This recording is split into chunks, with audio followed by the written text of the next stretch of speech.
New Jersey. Part of the William Patterson Broadcast Network. Brave New Radio. Brave New Radio?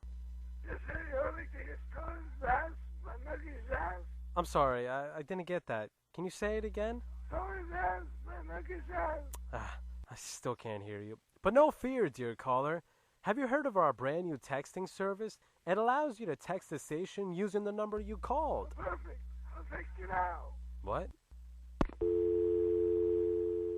The views and opinions expressed on this show are solely those of the host and guest and are not necessarily supported by WPSC 88.7 FM, station management, or the station owner, William Patterson University. Anyone wanting to offer differing opinions may do so by calling the show at 973-720-2738. Abusive callers will be rejected. Now here's your program on WP 88.7 FM Brave New Radio.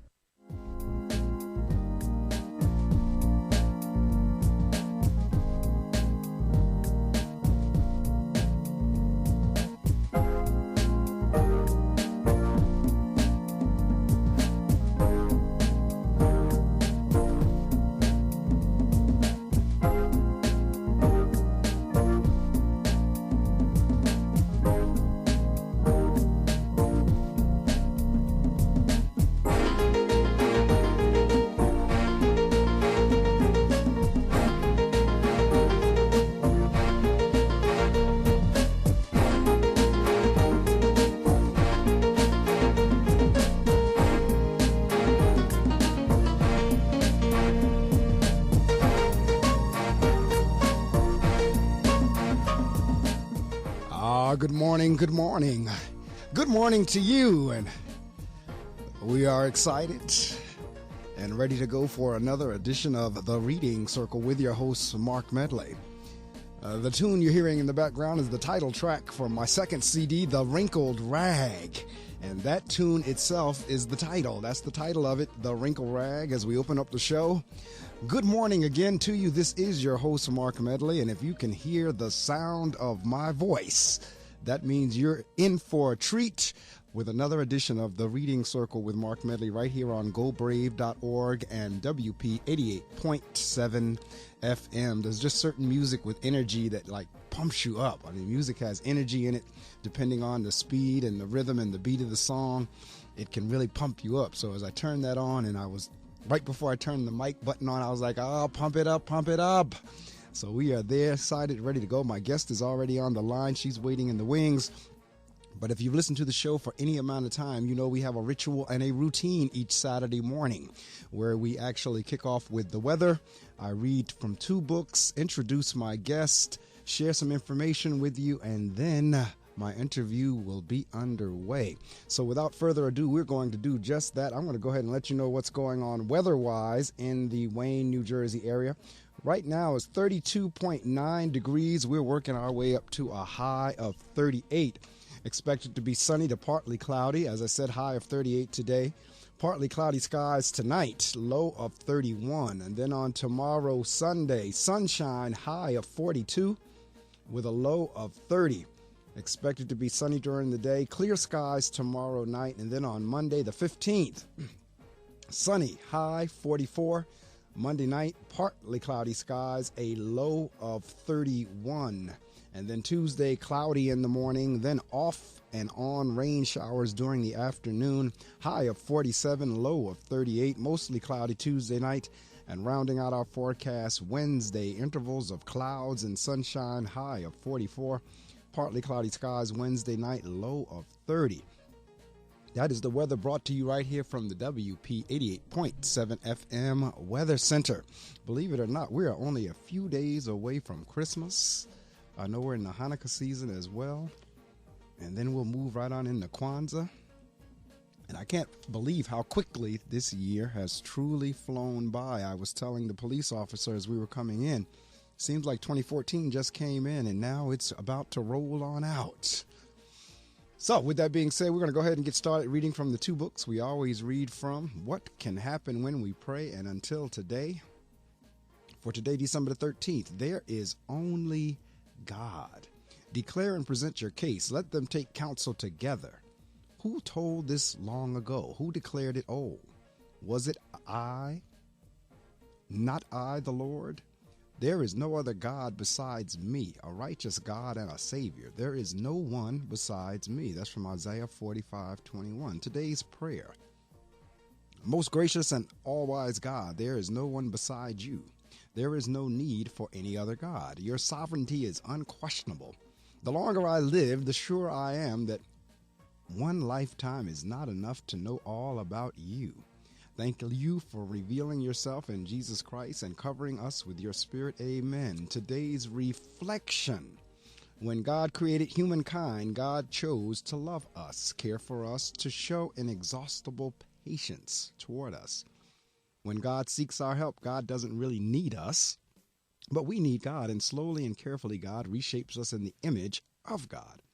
When will we learn God's ways are past questioning?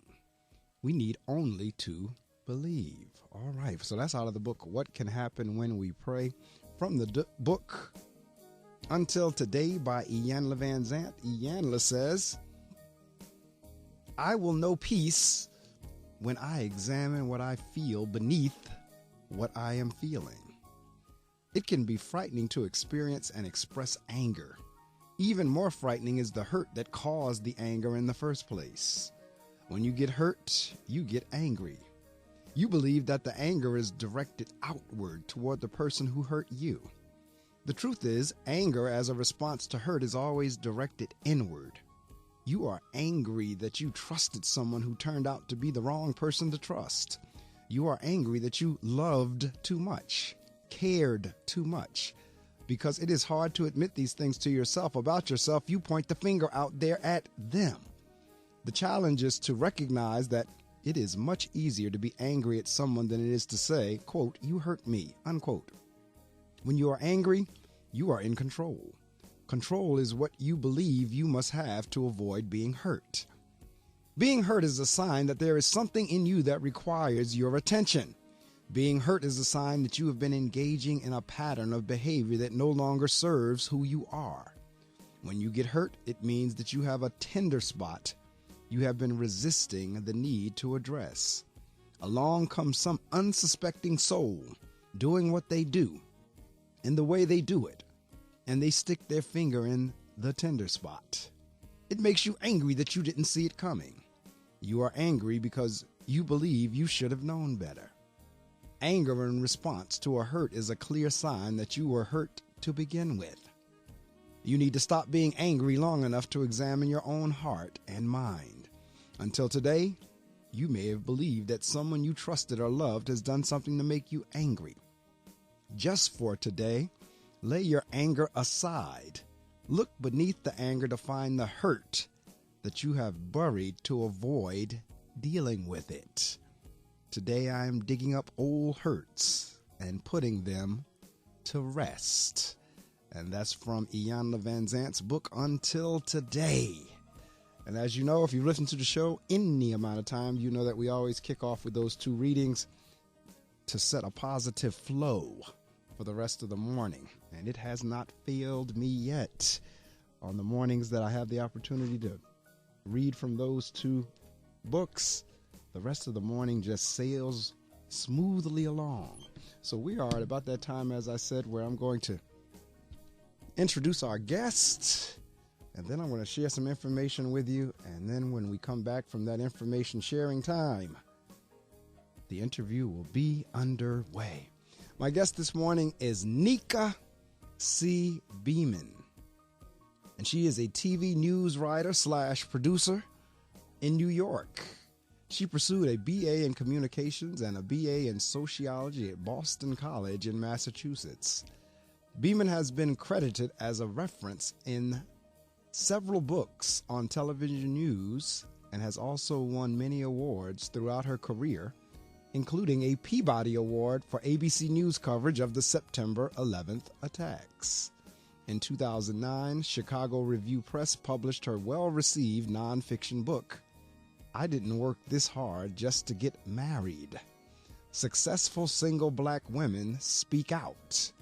In 2000, she published her first mystery novel, Dark Recesses.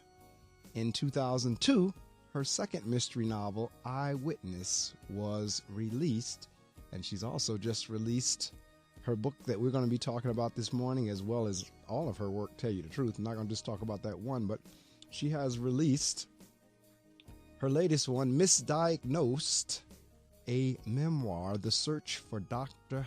House. So when we come back from sharing this information with you, the next voice you'll hear along with mine will be Nika C. Beamon. And you know what to do. Get on all your social media sites and let somebody know that Nika is on the air with me. I know it's early in the morning, but some people are checking their social media sites. They're checking their text messages. They're checking their Instagram. They're checking their Facebook. They're checking their Twitter. They're checking all of that. So you get on there and you tweet them, text them, and let someone know that the Reading Circle is on the air. And Nika C. Beamon is my guest.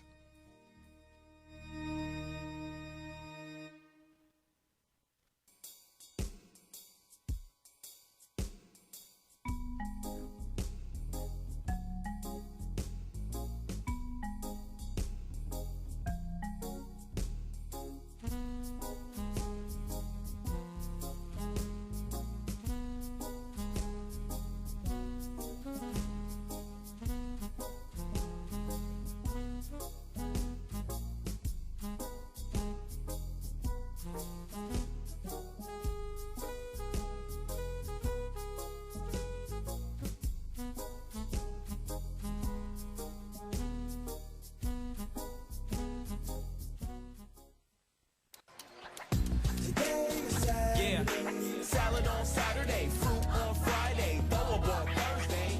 Water Wednesday, touch your toes Tuesday. Let's move Monday, swap us next Sunday. 60 minutes of physical activity a day and eating well can help get your child healthy.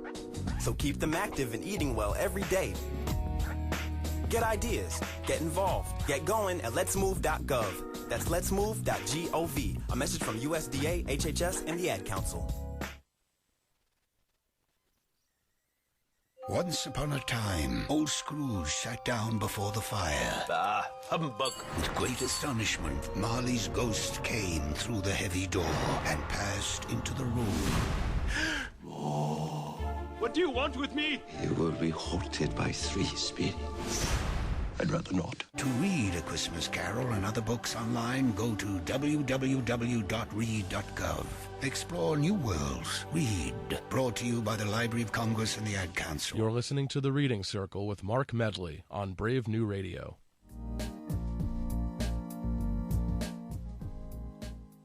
Yes, indeed, you are. You're listening to The Reading Circle with your host, Marc Medley. My guest this morning is Nika C. Beamon. Nika, good morning. Good morning. Thank you for having me. Thank you for rising early to join me. Now, you're in the New York area, correct? Yes, I am. I actually live in New Jersey, but I work in Manhattan every day. Okay, so you're in the same time zone I'm in. That's a wonderful thing for us. And I'll tell you why I say that, because many of my guests, particularly over the last couple of weeks, have actually calling out of California. And it's right, and it's 3 o'clock there. So, but they rise and they're there and they meet me, so we're good to go. So at least you got a couple more hours sleep than somebody in California might have. But I am thrilled to have you here. I know we touched base. I think we linked up in LinkedIn or somewhere like one of the social media sites. We caught up with each other and we booked a date, and the day is here. Time moves quickly because I think we booked that date sometime in the September, October time frame. Might even have been earlier. Right. So anyway, we're underway and we're going to go ahead and get started. Tell me a little bit about when you first began writing. Is this something that you've always done, or did this come later in life? No, I mean, I always loved to write. I mean, I always told people I think I knew that I wanted to be a writer when I won the Bubblegum Award for writing in second grade. It was my proudest achievement for an 8-9-year-old. And I decided then that I wanted to be a writer. I think I came home and told my parents I wanted to be a writer. And my mother reminded me that I didn't know how to be poor, so I was going to need a job. So I thought perhaps that wasn't a good career choice. Maybe I should do something else. And so I went on to go to college. But ironically, as I was graduating from college and applying to law schools, I had an ex-boyfriend who wanted to get into television. And he asked me how does one do that, and I said I have absolutely no idea. So I decided to write to television stations in Boston. One of those stations wrote back. I went in, I thought, just to find out information on how to become a television cameraman for him. I ended up getting a job. That job led me to writing commercials for them and writing sales proposals, and ultimately, much to the delight of my delight and probably the shock of my parents, ended up getting paid to do what I love. So I write for a living. I've been doing that since I got out of college.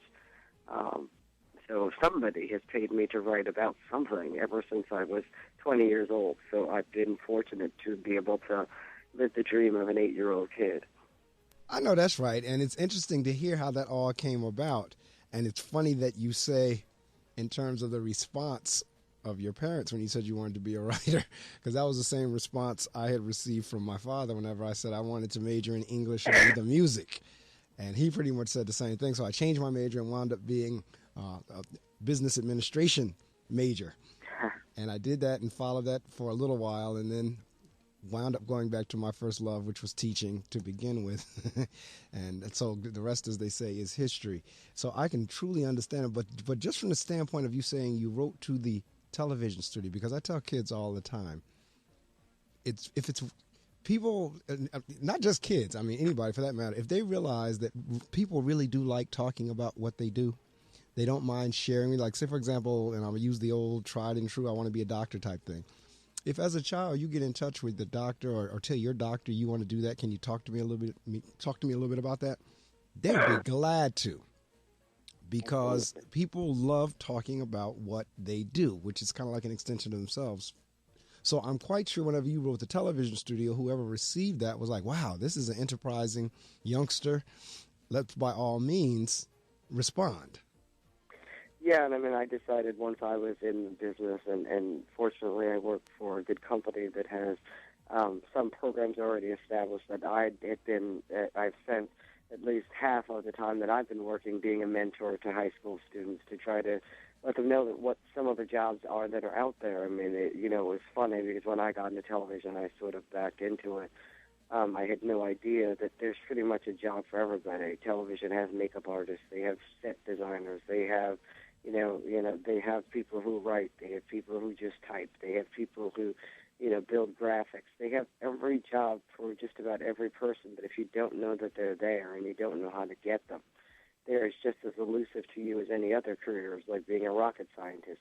So I made it my mission to go out and tell kids about the jobs, because I find that a lot of times people don't ask because they think the answer is no. But I guess the one thing that my parents, one of the good things that my parents did teach me is that by not asking, the answer is already no. That's correct. You at least have to ask the question. You got a 50-50 chance of getting a yes. And if you ask the question, if you don't ask, you've got a 100% chance of getting a no. That's and absolutely so I learned correct. To just ask. Because they are so right. Because if you don't ask, they're absolutely right. You know good and well the answer is going to be no. Because you never ask. But when you do ask, even if the person does say no, you're still no worse off than you were before. You're in the same place. So if they say no, you're in the same place you already were before they asked. But if they say yes, then you have whatever it is that you've been asking for. So that's absolutely right. And it's just as an interesting path to just kind of wind up. And because many people see TV and they think right off the bat, glamour. I mean, when I see ABC, right. I mean, you see ABC, NBC, CBS, C-SPAN, CNN, whatever. It's like, wow, you work for them? So I know you probably get that a lot as soon as you say, well, yeah, I work for ABC News. Right. And people always ask, they're like, is it fun? And I tell people, I was like, there certainly is an element of fun. Look, we do, there's a part of it that we do have a lot of fun. There's certainly a lot of glamour. We've gotten to go places and see things and meet people that probably I wouldn't have done in any other way. I get to wake up every day pretty much and wear anything that I want to wear. But it also requires a huge amount of sacrifice. I mean, there's a lot of time. I remind people television is on every day of the year. I took off for Thanksgiving for the first time in 7 years. I hadn't had Thanksgiving with my family for 7 years straight because somebody has to do the newscast on Thanksgiving. Somebody has to do it on Christmas. So you have to pick what holidays. I never know what holidays And then there are days where, unfortunately, there are tragedies, and there are no days. The days become one. On 9/11, we didn't go home for 3 days straight. Working 3 days straight is a lot. I remember when I first got in this business, one of my first bosses told me that television was a young person's game. And I thought he meant just because, it's new and it's fast-paced. He said, no, at some point you'll get old, and it's not that you can't do it anymore, you won't want to. And I was like, why would I not want to do this? This is so cool. No, because as you get old, you just want to be home. You just want to see your family. You just want to see your friends. And so television becomes harder at that point. But certainly there's a lot of fun and a lot of glamour and a lot to be done. But there's a lot of death, destruction, and mayhem we do also. And all of those things you have to take into account when you work in this business. What you can see, what you can say, how you choose to say it. Especially for me, since I write, most of the things that I write tend to air most times unfiltered, and a lot of times now we also edit videos. So not only what you see, but what you hear is what I choose to say and what I choose for you to see. And that is a huge responsibility. It is. A very good friend of mine, a girlfriend of mine that I went to grad school with, she does that for Pix. She pretty much does the same thing. And it is amazing how, because I know the public sees the anchors, but the anchors are actually reading what you all have written. Absolutely. So whenever someone's watching the news, they're actually listening to your words. Right. That's amazing to me, because the average person just thinks the anchor is sitting there, doing their own thing. We are master puppeteers, as I like to say. And you're correct in terms of media in and of itself. The same way with the radio show here, it's kind of like the attitude is the show must go on. And so regardless of the holiday, I'm here the Saturday after Thanksgiving, I'm here the Saturday after Christmas, I'm here unless it's a planned, like I will not be in town. Right. You're here because the media really is that way, that people are expecting their program regardless, no matter how, you probably expect it even more because they're off. So even if they didn't watch it before, they're like, well, I'm going to watch it today because I'm home. Right. So, and you're right, somebody has to be there to provide it. Right. So talk to me a little bit about when you say you received a Peabody Award for the 9/11 attacks. Right. It's kind of to the next point, like we're kind of, we behave counterintuitive. When it snows, we go in. When there's a storm that they say stay off the roads, it's my job to be there because I got to tell you it's snowing because apparently you can't see it. That's what we do. And so with things like 9/11, it just so happened, that happened on a bright Sunday, Tuesday, and nobody will forget that.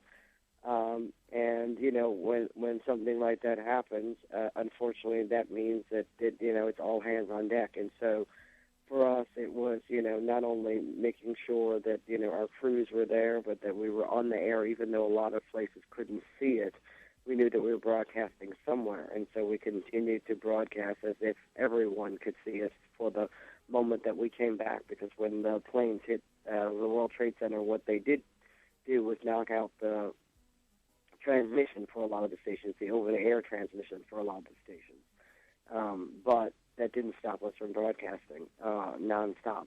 We go into what they call continuous coverage mode, and you see it in major snowstorms and any major disaster. You'll see that we're on all the time, which is not just the anchors sitting in front of the cameras. It's the people behind the scenes running around, updating copy, getting new totals, changing numbers, cutting new video clips.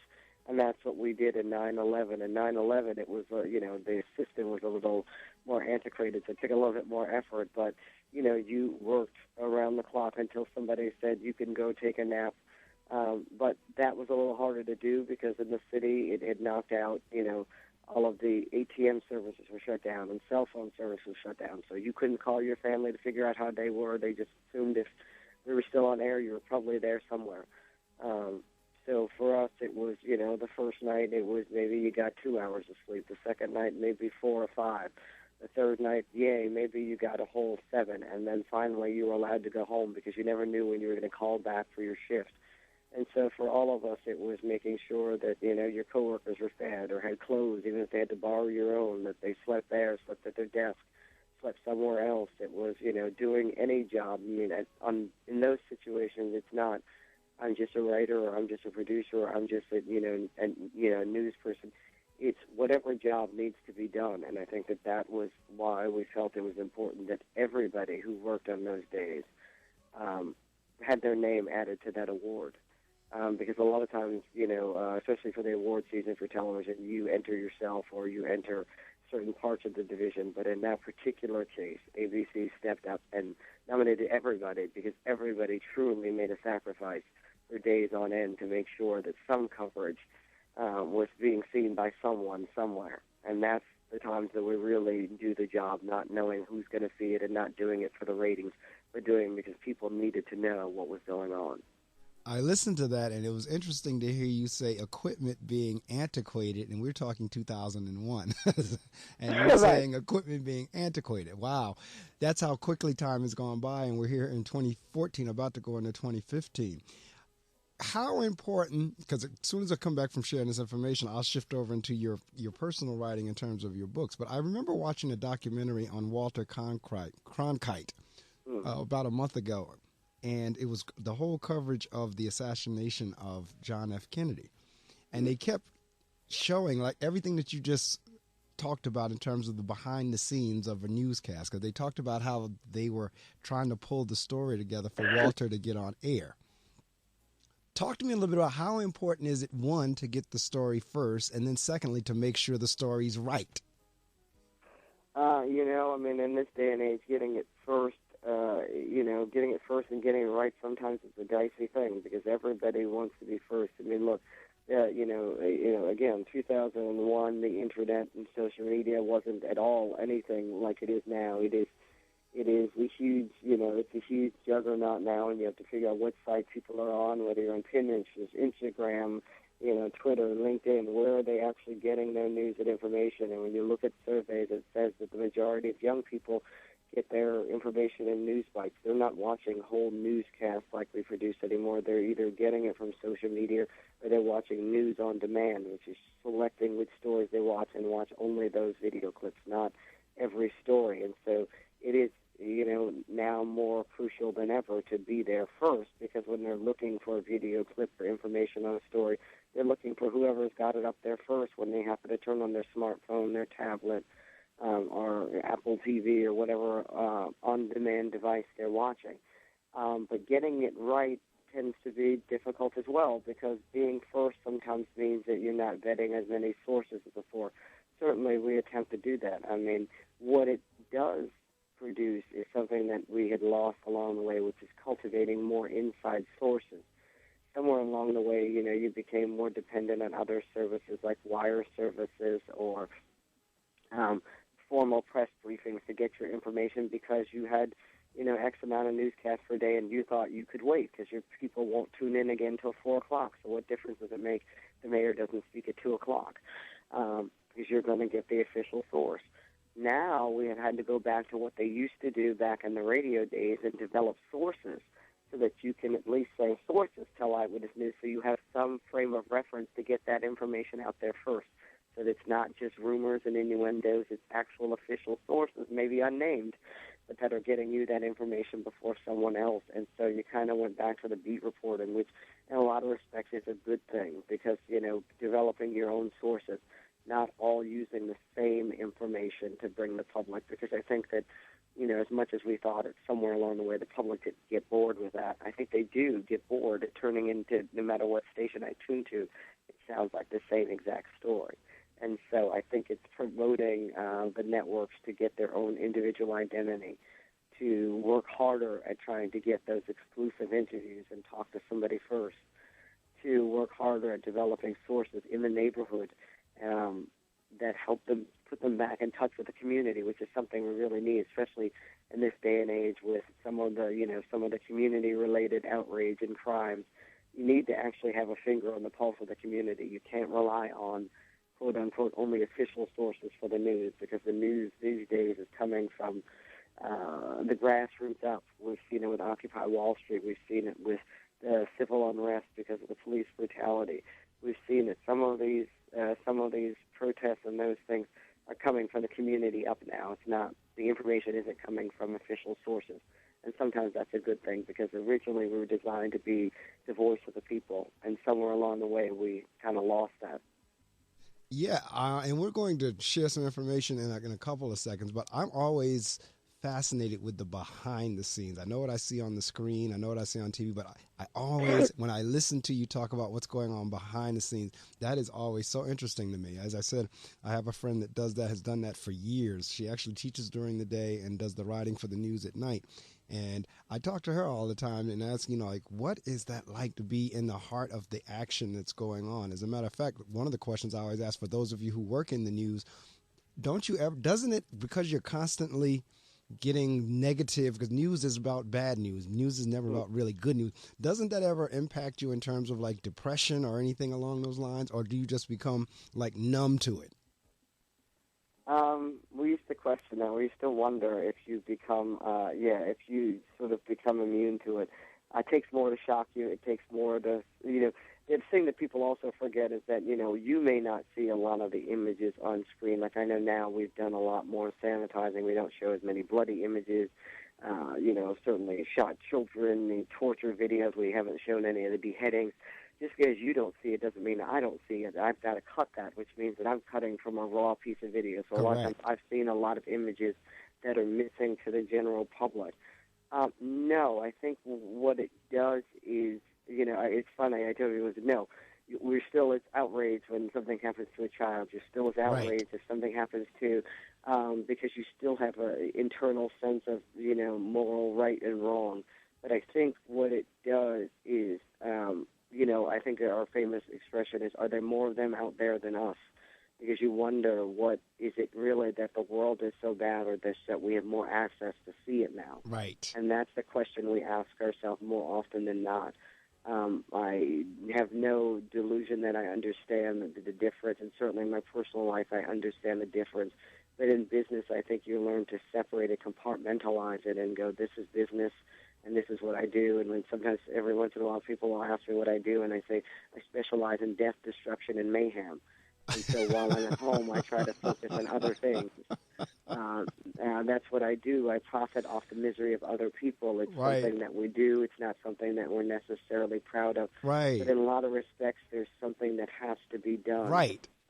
Especially for me, being, again, I work in the number one market in the country, and yet I look around and there are very few people of color like me. And so when I'm missing, I feel an ultimate responsibility to tell some of those stories and to tailor some of those stories, because I think those perspectives are missing. So as awful as it is, I remember, being home sometimes and seeing some of the interviews and being like, why did they put that lady with the headscarf on? Right. I would never do that.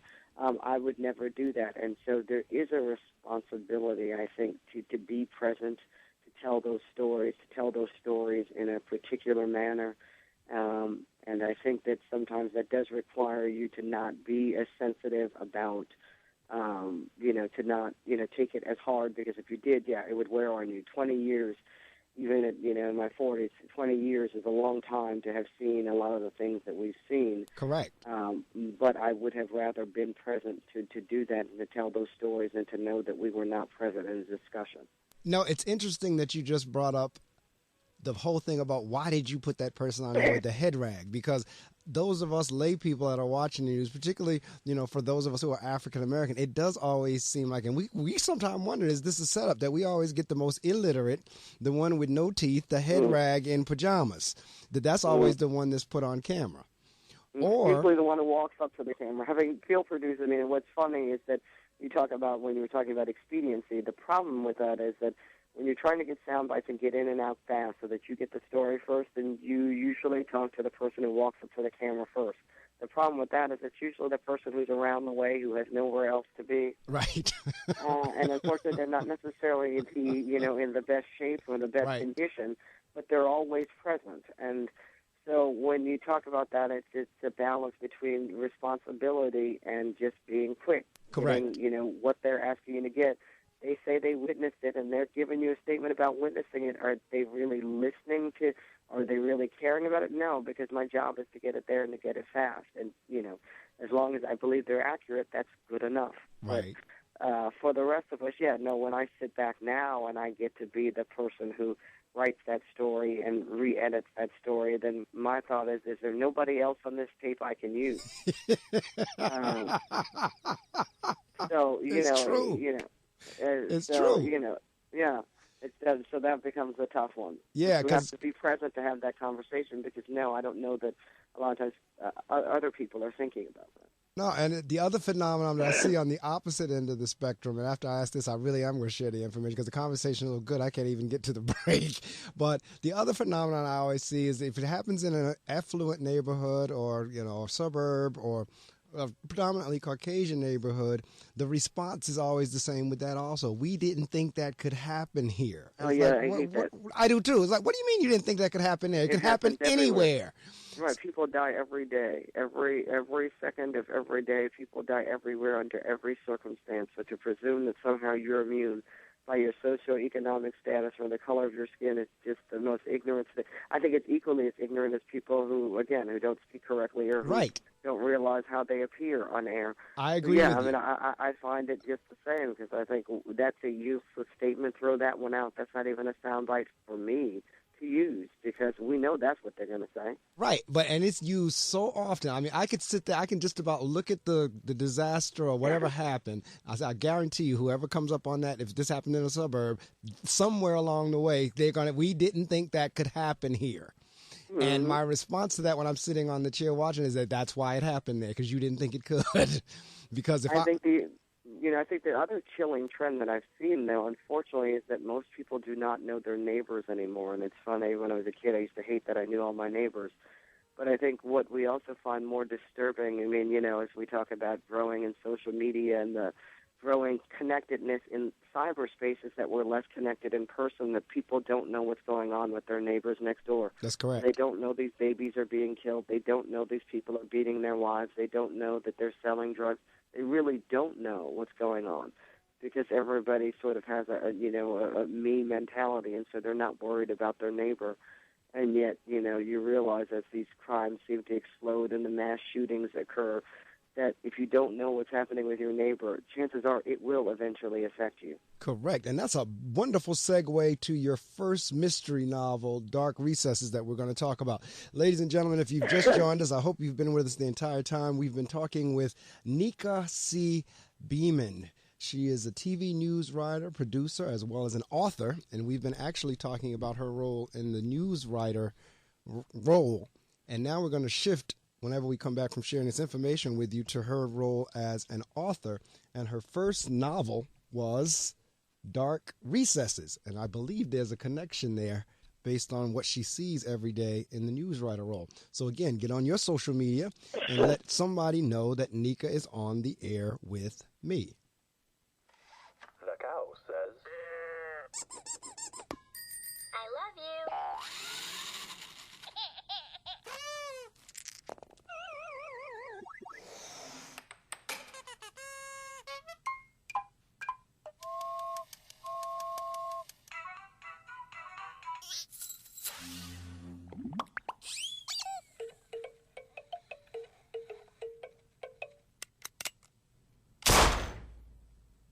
To a child, it's just something else to play with.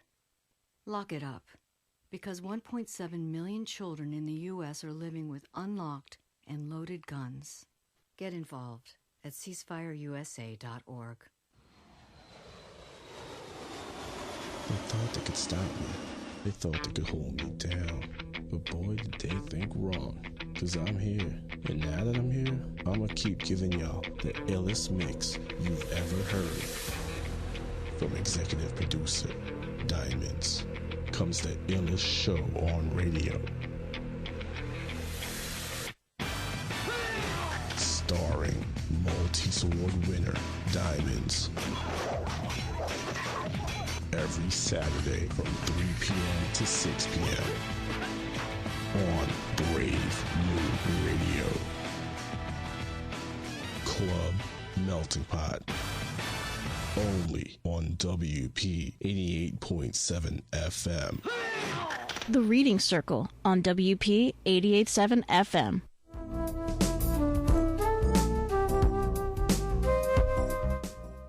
That's right. You're listening to The Reading Circle with your host, Marc Medley. We're heard live each Saturday morning from 6 o'clock a.m. Eastern Time to 7 o'clock a.m. Eastern Time, unless we have a doubleheader or a tripleheader, and then we'll be heard 6 to 9. But I usually put on the good news and song at 7 o'clock a.m. to 9 o'clock a.m.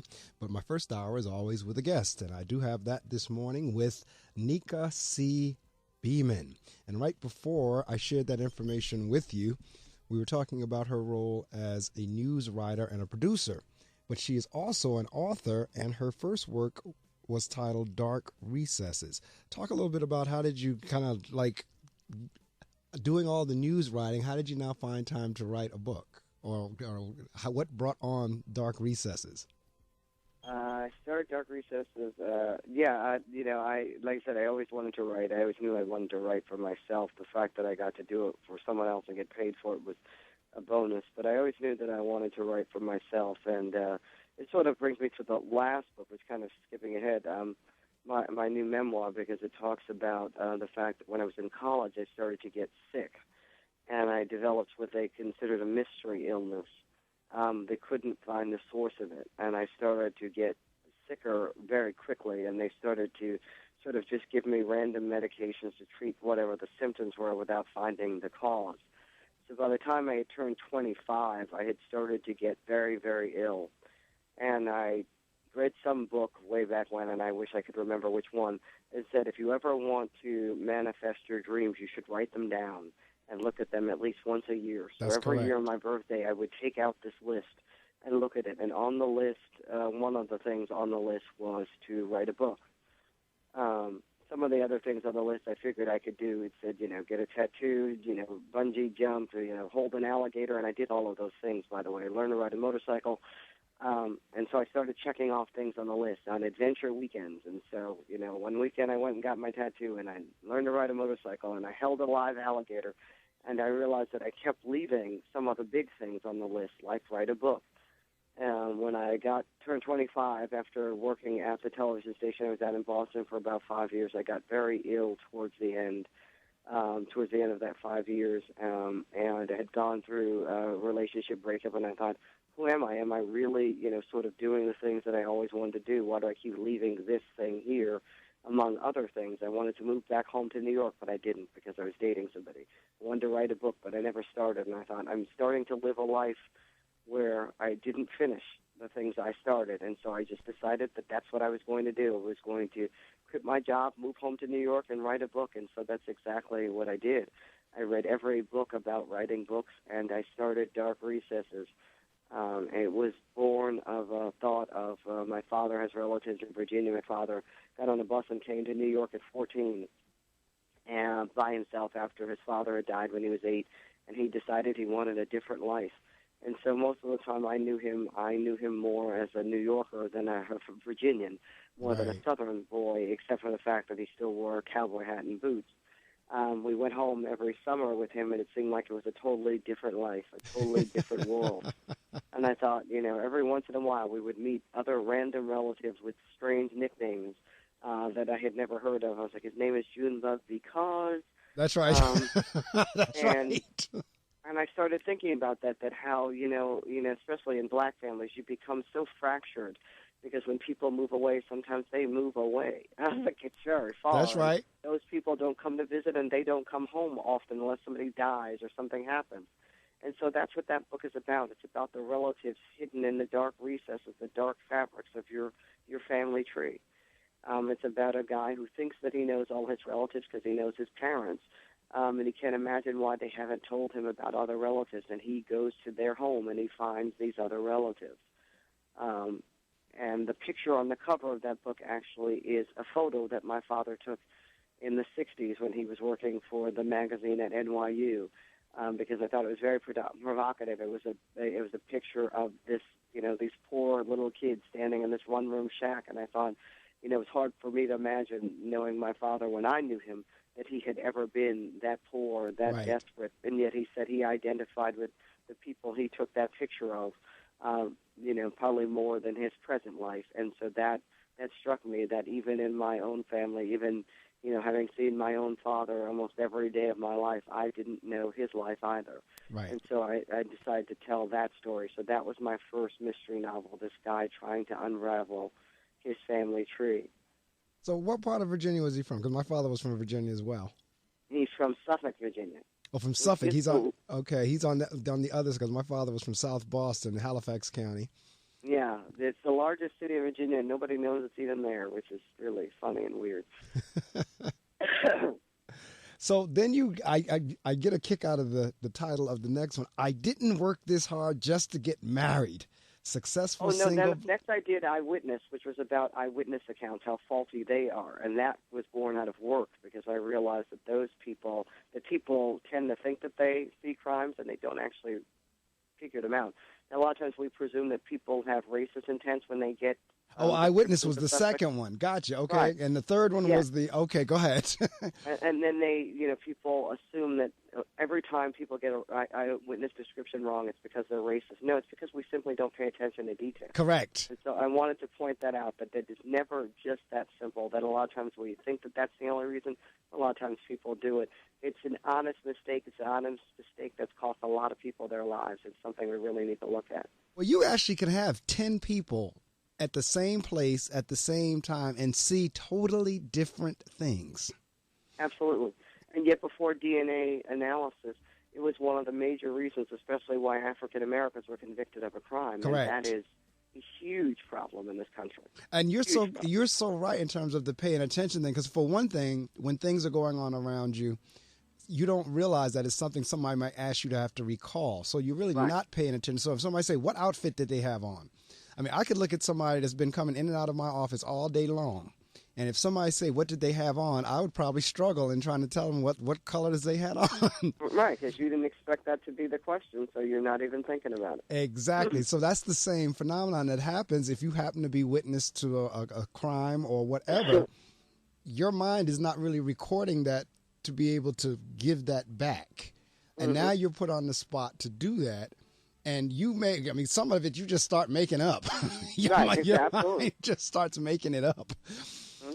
But so, yeah, I know that's fascinating. And you're right. I just saw something the other day about somebody that had been in jail for like 38, 40 years that they just released because they got the DNA information. And I'm like, oh, my God, they went through that. The guy said, I went through my 20s, 30s, and 40s, and some of his 50s locked up. I mean, the world has changed so much since he went in that it's just not even funny. He probably thinks he's on another planet at this point.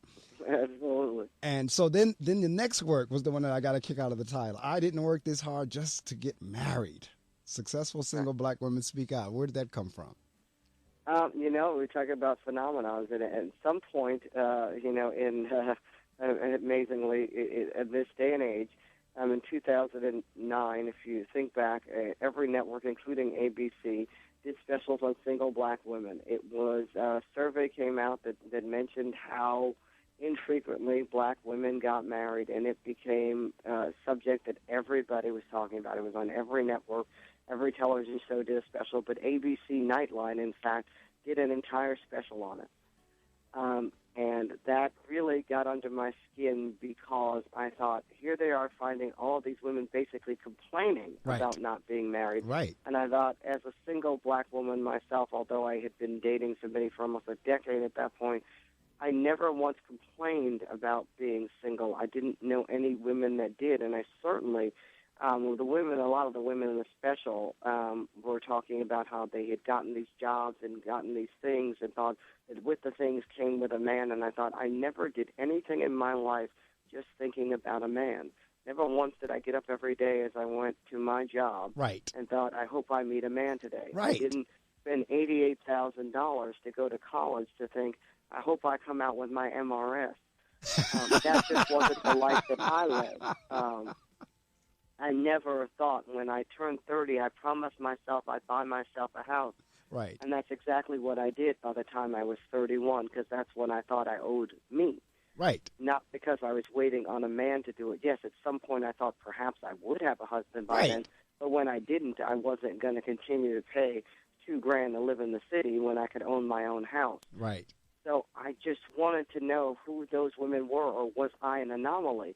And as I looked around, one of the first women interviewed in the book was actress Kim Coles, and I realized that no, I wasn't. And the other thing that I thought people forgot was that being single is a transitional stage. We'll all be single at multiple points in our life. That's right. But when you're young, even if you get married, what if they die? Right. So if you're always living for somebody else, what happens when they die? That's correct. What happens if they leave you? Correct. What happens if, and I thought, these people need to understand that you live your life. You live the best life for me, the best life that I think God intends for me, not for someone else. That's because correct. That's what's intended for Nika. And as long as I'm happy, I'll attract other happy people, That's including correct. a man, if that's in the cards for me. Man, woman, whatever you prefer. But whatever that is, it's going to be the best one for me. Correct. And also, if I don't know who I am and what makes me happy, how in the world can I make somebody else happy, or at least help them to be that? Because I'm not full. I'm not complete. I'm still looking for some other piece, and therefore, I'm going to be missing something, and I have nothing to offer.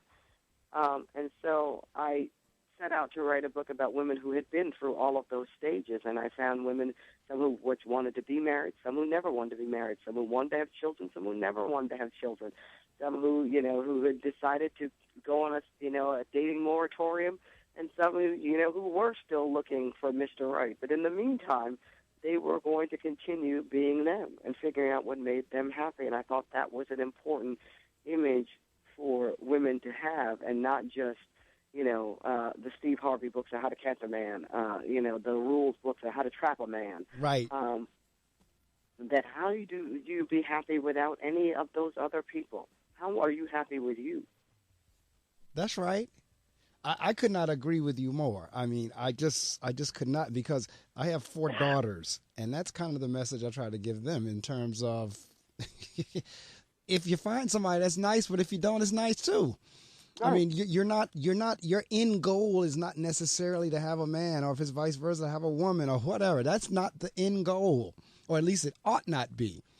Right. It's to have a full life, and then you find that a lot of the women in the book have a village. They have a village of people they surround their lives with, whether they have a man or not. And so they're always out. They're always active. They're always busy, and they're always, their life is full.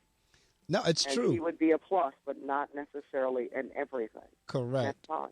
And I don't know if society does it as much now, but I know and maybe it does, but I know at one point it was like for women, the question never ended. When are you going to get married? Oh, sure. It's still there, yeah. And then once you got married, when are you going to have a child? Yeah. And then depending on the gender of the child, if you had a boy, when are you going to have a girl? Right. And if you had a girl, when are you going to have a boy? I mean, it's like the question and the pressure never stops. And it's kind of like, let people be what they want to be. Yeah. You don't keep pressuring them as if something is wrong with them if they choose not to get married, or if they choose not to have children, or if they choose whatever. That doesn't necessarily mean anything is wrong with them. That's the choice they're making. My best friend that I grew up with, he never has gotten married. Both of us are in our 50s now, and he's never gotten married. Has no kids, no responsibilities whatsoever but him. Mm-hmm. And has no desire. No. No desire whatsoever. So and now, as long as he knows that, then he's the most honest person there is, because a lot of us make choices because they think it's the right thing to do. That's right. I suppose I said this, and that could be why the divorce rate is so high, because you're not making the choice for you, you're making the choice for someone else. That's correct. I couldn't agree with you more. So now when you start talking about your memoir, you're saying you're misdiagnosed, because I know you referenced the fact that you said you became ill, and now I see the title here is Misdiagnosed, a Memoir. Tell us about because that's your latest work. So what's going on Yes, there? It was the book that I never wanted to write, because all the other books have really nothing about me. I'm not in them. Even the single women book, even though I was outraged, I did not put my story in it, because I spent a career not being present. I'm invisible. I am the invisible woman. But after all of those years, 2.5 years ago, I went to a doctor's office. I sat down, and she said, "You might have lymphoma." And I was stunned. I thought, cancer, she's got to be kidding me. I'm not even 40 years old. What is she talking about? Right. And I was stunned because I'm a person who's been to the doctor every month since I was 20 years old, because I've had this mystery illness that's given me walking pneumonia, that's given me more illnesses. I've spent more money. I've had more procedures. I rebuilt my stomach twice. I have had liver biopsies. I've had more tests and more ologists than most people I've ever heard of. And I thought, how in the world could I have cancer? How could they have messed this up? And I realized that the problem was that I was letting them treat the symptoms and never figuring out what the problem was. Wow. And so I decided that, A, it's not my time to die. And B, they're going to figure this out now, because now I'm pissed. Because now I am angry at myself for not, figuring out what the answer is. And I'm pissed that I let them spend so much time and damage so much of my body and not figured it out. And so I realized that I'd known that I had been misdiagnosed. I had been told I had everything from lupus to you name it over the years. So I knew that they had no idea. I just accepted that they had no idea and thought that that was the only answer until I, found out that I might have cancer. And so I went on this search to find Dr. House. House was a television show on Fox that I used to watch every once in a while. That's right. And I used to think, well, he's going to have somebody with a lot of the symptoms that I did, because he had all these rare cases. And I thought, does somebody like that really exist? Is there a diagnostician? You'd be amazed. It is really difficult to find. Wow. What I did find was that I'm an educated person who spends my entire day looking for sources on stories and about people I've never met. I can do this. And so that's what I did. I looked up who were the best doctors in the country, wrote down a list of my symptoms, and figured out what specialties must focus on my symptoms, figured out what tests I had, collected all my medical records, and then went on the search for the perfect diagnosticians. The first diagnostician I went to, he was a jerk. He didn't figure out anything. He said, well, you're pretty much functional. You still go to work. You're not disabled. That's all right. You'll be all right. And I thought, okay, that's the wrong answer. So I kept searching, and literally the second after I decided my quest, after 20 years of being sick and taking all these pills and going on what I call my hospital tour, having been hospitalized probably more than 22 times, I finally found a doctor, a second doctor that I walked into after deciding to take my health care into my own hands. I sat down, I showed her my records, she reviewed it, and she said, I think I know what you have. And I almost fell off the chair. I said, what's she talking about? She thinks I know what I have. You mean it's that? I said, okay. And she writes down this thing, and it's a very rare autoimmune condition. I said, that can't be right. So I got to go through all these painful tests, right, to figure it out. And she said, it's just a blood test. Wow. What is she talking about? You mean 20 years and all they needed was a specialized blood test, and they would have known what was killing me? Wow. You notice I just keep saying, wow. I'm listening to that like, wow. Yeah. I spent most of my 20s in the virtual coma, taking pills to get up and pills to go to sleep. Because what? Because what happened now? I damaged organs in my body that cannot be repaired, by the way. Right. For 20 years, and all they needed was a blood test, but all you need is the right question. And I told someone, I said, I wrote the book not just to tell my story, because, yes, it does tell my story. And it's a cautionary tale about how we all sit back and assume that the doctors know more than you. Right. Medicine is not an exact science. That's correct. Everybody is different. Every person is different. And people of color especially suffer because it is harder to figure out because we go to the doctor less frequently. We have tests for less genetic disorders. We tend to do less of those procedures, and we tend to undergo less maintenance than everybody else. But in addition to that, we tend to, again, accept that what the doctor is saying is true and not talk to other people about our condition.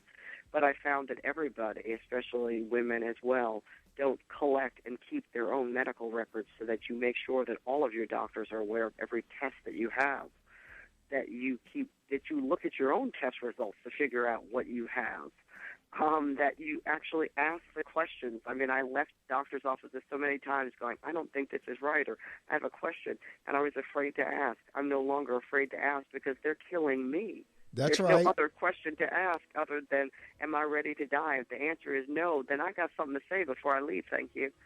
I know that's right.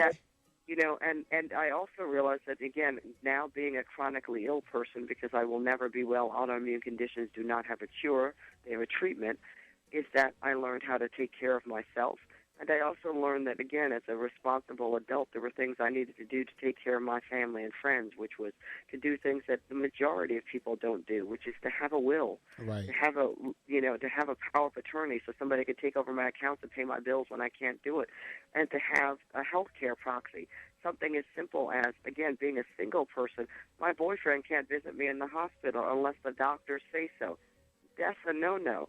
But with a healthcare proxy, he can, because he can help make medical decisions for me.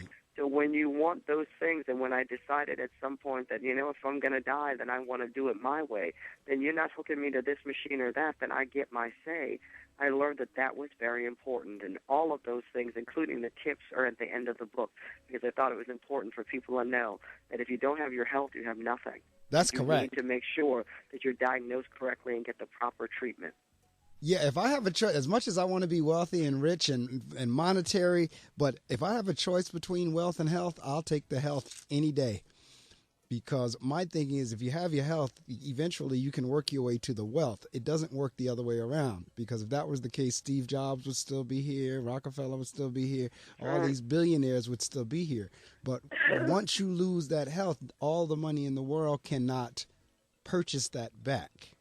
Absolutely. So I could not agree with you more, and I'm just sitting here fascinated that over a 20-plus year journey that no doctor could figure that out. Because I have really become, there's two industries I've really become greatly disenchanted with, is the food industry and the pharmaceutical industry, because I've read two wonderful books on both industries that really are like exposés. One is called Our Daily Meds, and the other one is Sugar, Salt, Fat, or Salt, Fat, Sugar, whichever order the author has them in. But both of them are wonderful exposés on those two industries that you would think would really be about human life, and it's not. It's all about the almighty dollar. Absolutely.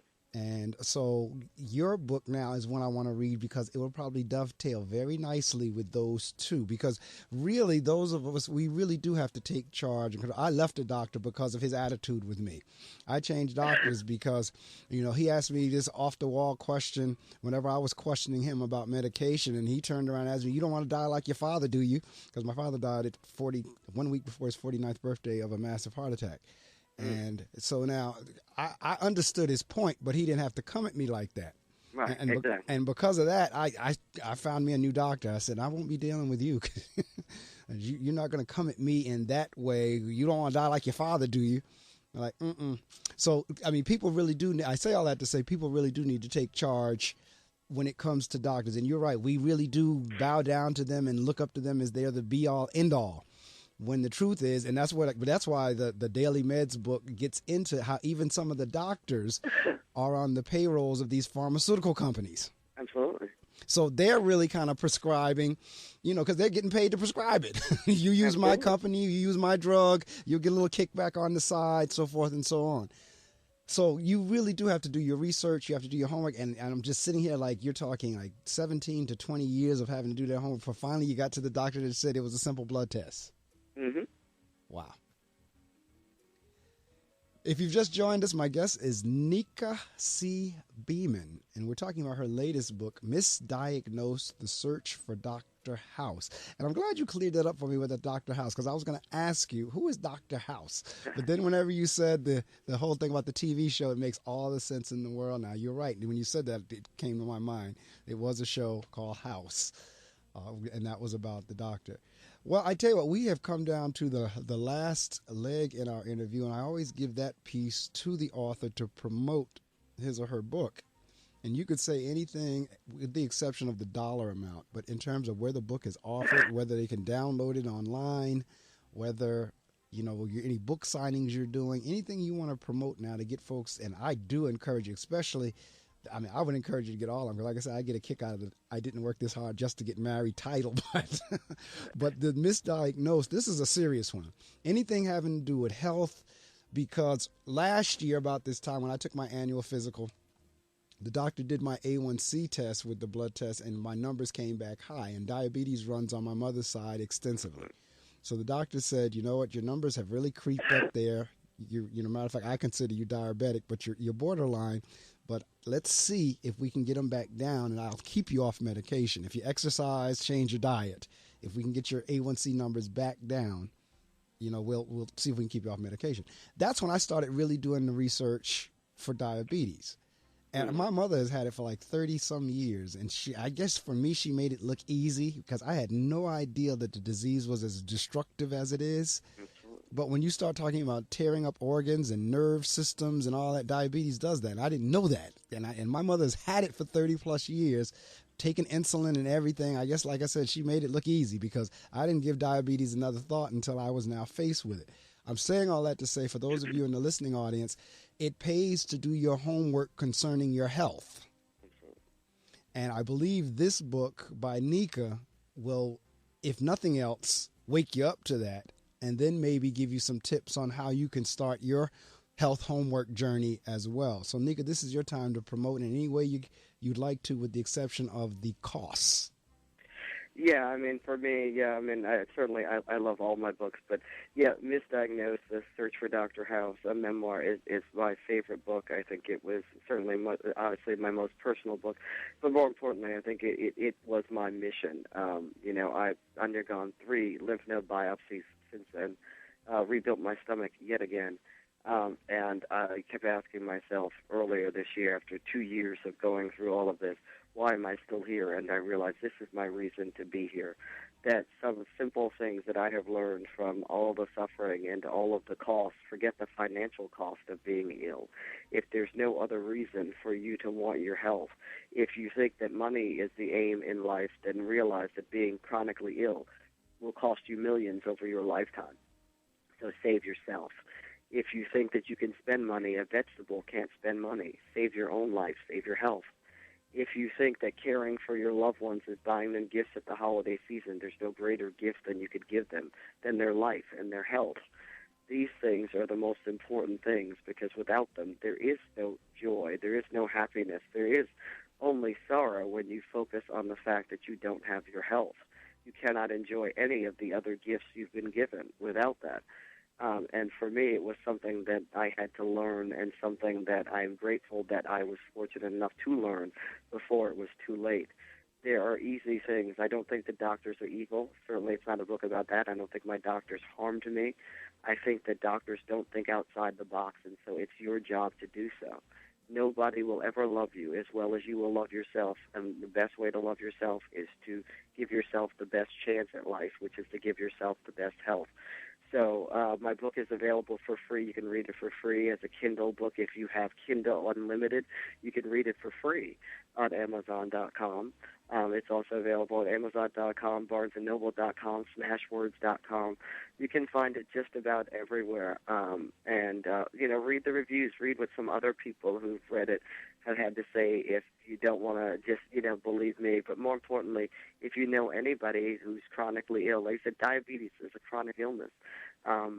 There are so many illnesses that, are treatable, maybe not curable, right, but that you can learn how to do. And, and certainly I do. I make a point of giving tips in the back of the book, not only that to help yourself, but how to be a good caregiver to the people in your life who may be ill, who, like you said, make it look easy, but sometimes need a little bit of help. Right. And they may not be able to say that, so that you learn those things as well, so that, we can all give each other the gift of a happier life and a healthier life. I know that's right. And every now and again, because I'm on the social media while we're on the air, my guests will give me something to quote that I'll quote on Twitter. And I just quoted you in terms of a vegetable can't spend money. And so I just quoted that. That's getting ready to go out on my site. It's credited to you, a matter of fact, of being on the show this morning. But it says a vegetable can't spend money. And that is so true. Because we really do. I want to be rich. I want to be rich. I want to be famous. I want to this. I want to that. But if you lose your health, you're absolutely right. And so that just went out. A vegetable can't spend money. That's profound there. It's simple, but it's profound. Well, Nika, I thank you for rising early with me this morning. And I'm glad you are on the East Coast because that means you weren't rising at 2 or 3. But I do appreciate our discussion and everything that you've contributing, because you're right. The fact that you're still here is for a purpose. And if it's nothing but to wake those of us, I just, like I said, over the last year of trying to figure this whole diabetes thing out has been it hasn't been hard, but it hasn't been easy either. So I'm listening to you now saying I just, in my wildest imagination, can't imagine over that long of a period of time, struggling with everything that you've been struggling with, and yet you're still going on. Not done yet. Not done yet. I know that's right. Well, I tell you what, you have a wonderful day. Whatever it is you intend to do, have a wonderful holiday season, and I will be reading Misdiagnosed, Looking for Dr. House for sure. I will be reading that. I will be adding that to my collection as well. The beautiful thing, see, I'm a habitual and avid and addicted book addict or whatever you call it. So I just can't have enough books. I mean, it's like like they are stacked. I haven't got. I'm in the middle of like 20, 30, 40 books because on the Kindle it shows you your percentages. 11% here, 20% there, 67% there. I mean, and it's like, and people say, how do you keep that straight? It's like, I always say, for me, it's easy. So I definitely intend to start reading Misdiagnosed, and I encourage those of you in the listening audience to read it as well, because as Nika so aptly put it, and I just put it out on my social media sites, a vegetable can't spend money. And I'm going to end there, and thank you for joining us on another edition of the Reading Circle, the M&M Hour. We're actually into it, and then the Martha and Friends Hour will be at 8. But Nika, again, have a wonderful week, and we'll be in touch. Same to you. Thank you so very much for having me. Thank you. Take care now. Thank you.